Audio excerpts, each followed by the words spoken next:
England's longest reigning monarch, Queen Elizabeth II, or as she's officially known, Elizabeth II, by the grace of God, of the United Kingdom of Great Britain and Northern Ireland, and of her other realms and territories, Queen, head of the Commonwealth, defender of the faith, is a beloved global figure, whether she rules the country in question or not. But there's far more fascinating tidbits about her life, and simply, she's the Queen. Here are some facts you may not have known about one of the world's most famous nonagenarians. She was an unlikely heir to the throne. For many of us, Queen Elizabeth is the only British monarch we've ever known, and yet, the odds of her reigning supreme were once incredibly low. It's only due to an unprecedented twist of fate that Elizabeth assumed the throne. When Elizabeth was born in 1926, her father, George VI, was not the king. His father, George V, ruled the kingdom and had only been in power since 1910. George had two sons, Edward VIII and George VI, meaning both were in line for the throne before Elizabeth, who was 10 when Edward became king in 1936.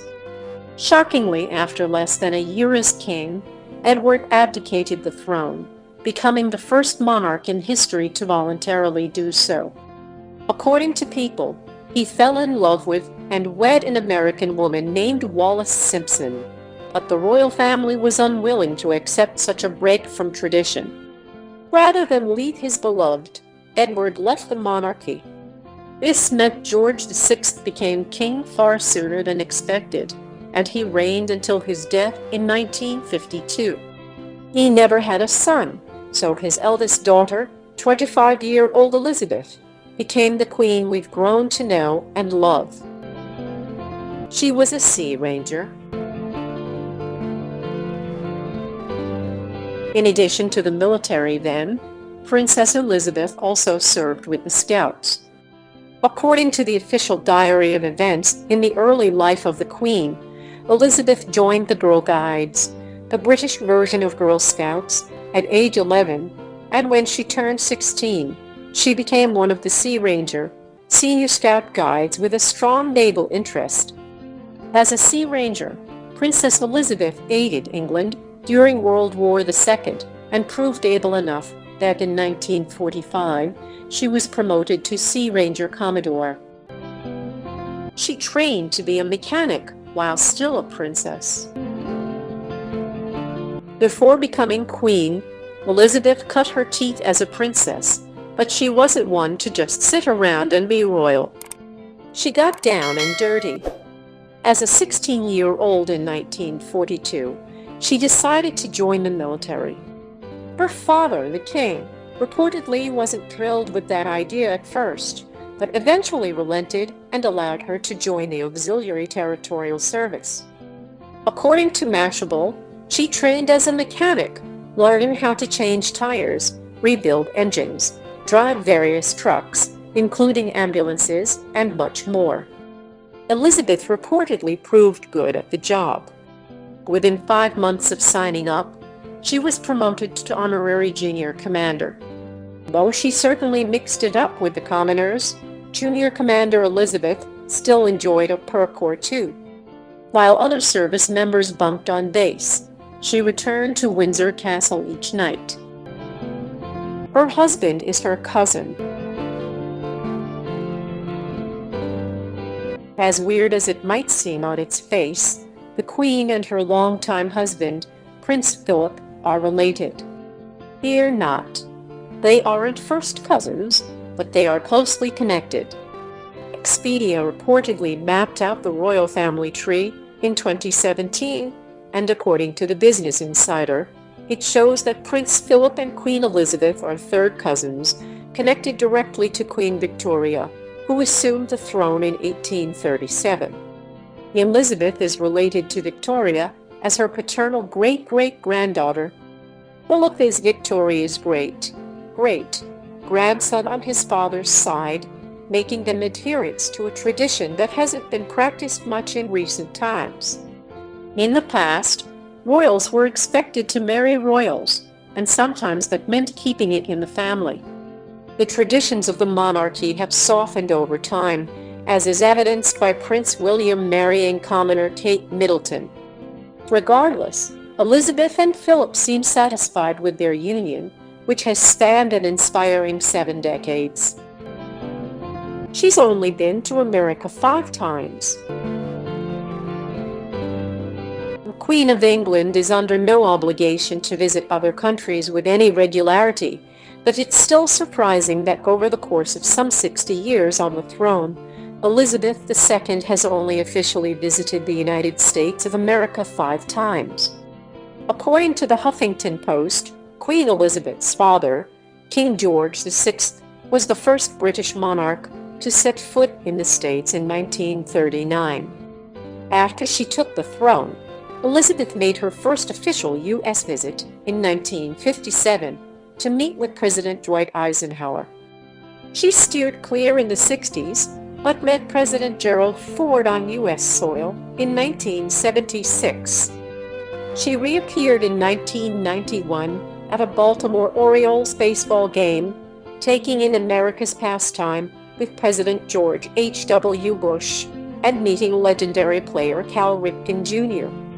The Queen dropped by the Kentucky Derby in 2007, and in 2010, she returned to the States to lay a wreath at Ground Zero in New York City. She may have invented a new breed of dog. The Queen loves her animals, most famously her Welsh Corgis. According to the Christian Science Monitor, she has owned as many as 30 Corgis during her reign, and the adorable little pups are as much a symbol of her monarchy as her crown. But amazingly, it's possible that the Queen invented her own dog breed too. The royal website reportedly claims Queen Elizabeth engineered the Dorgi, a mixture of a Corgi and Dachshund that's just extra levels of adorable. That hasn't been confirmed beyond the royal family said so, and others think it was an accidental crossbreed that resulted from one of her Corgis mating with one of her sister's Dachshunds. Whether either or neither story is true, it's certifiable that the Queen loves her pooches. She's reportedly not breeding pups anymore. According to the Telegraph, a friend at the aging Queen claims she doesn't want to leave any young dog behind. She doesn't need a driver's license, license plate, or passport. Being Queen comes with many privileges. Among the perks, she doesn't need a passport, driver's license, or even a license plate. According to Hello magazine, thanks to royal prerogative, England's reigning monarch is the only person in the country who doesn't need a license or license plate to drive. Luckily, Queen Elizabeth is reportedly a fine driver who enjoys taking herself for a spin around the royal estates, even in her 90s. Even if she had a lead foot, what body British cop in their right mind would pull over the Queen? As for the passport, she doesn't need one because all UK passports are issued in her name, reported The Atlantic. The first page of every passport says, Her Britannic Majesty's Secretary of State requests and requires in the name of Her Majesty all those whom it may concern to allow the bearer to pass freely without let or hindrance. It wouldn't make sense for the Queen to hold a document granted by the Queen, now would it? She speaks really good French. According to The Local, the royal family's official website claims the Queen can speak fluent French. Clearly, Elizabeth is comfortable with the tongue. Video from her 1964 speech in Quebec, Canada shows her speaking French for more than 10 minutes with expert pronunciation, though she was reading from a paper. Footage from 2012 shows her chatting with French President François Hollande and seemingly making expert-level small talk. French language expert Camille Chevalier, Carfaz told The Local, "The Queen seems to be understanding basic conversation and can read a speech perfectly, but I don't know how she would manage a whole conversation or watching a movie in French. She owns all the animals in the UK waters. According to a sovereign law established in 1324, the king shall have rep of the sea throughout the realm, whales and sturgeons taken in the sea or elsewhere in the realm. Translated into modern speak by the book The Wicked Wit of Queen Elizabeth II, this means the king or queen, in this case, claims legal ownership over all the whales, dolphins, sturgeons, and other fishes royal that swim within 5 kilometers of British land. The same rule applies for any fish caught within that perimeter. You caught it, but the Queen claims it. Obviously, most people fish without royal interference. However, tradition dictates that whoever buys a fish royal asks for his purchase to be accepted by the Queen. It's an honor thing, and the Queen virtually never says no. Not even if she's hungry and craving seafood. She's watched and enjoyed The Crown. Plenty of people love The Crown, the Netflix drama about the early years of Queen Elizabeth's reign. One of the show's most famous fans is reportedly the Queen herself, who apparently has no issue with the show's warts and all approach to her life. According to The Express, the Queen was allegedly turned onto the show by her son, Earl Edward, and daughter-in-law, Countess Sophie. A source within the palace said, Edward and Sophie have a Netflix account and urged the Queen to watch it with them. Happily, she really liked it, although obviously there were some depictions of events that she found too heavily dramatized. Her fandom might be tested come season 2, because series creator Peter Morgan has suggested the next season may cover Prince Philip's alleged affairs throughout the late 50s and early 60s. Morgan remarked at a panel discussion at the Royal Television Society, "Doesn't everyone in Britain know he had an affair? No matter what the Queen does or doesn't know, there's a chance she might not want to hear about it from Netflix." England has a detailed plan for her death. Sad as it is to think about, England is prepared for the inevitable. According to The Guardian, the country has an extensive plan dictating how to deal with the Queen's passing. Dubbed London Bridge, the operation will reportedly begin with the Prime Minister being told London Bridge is down.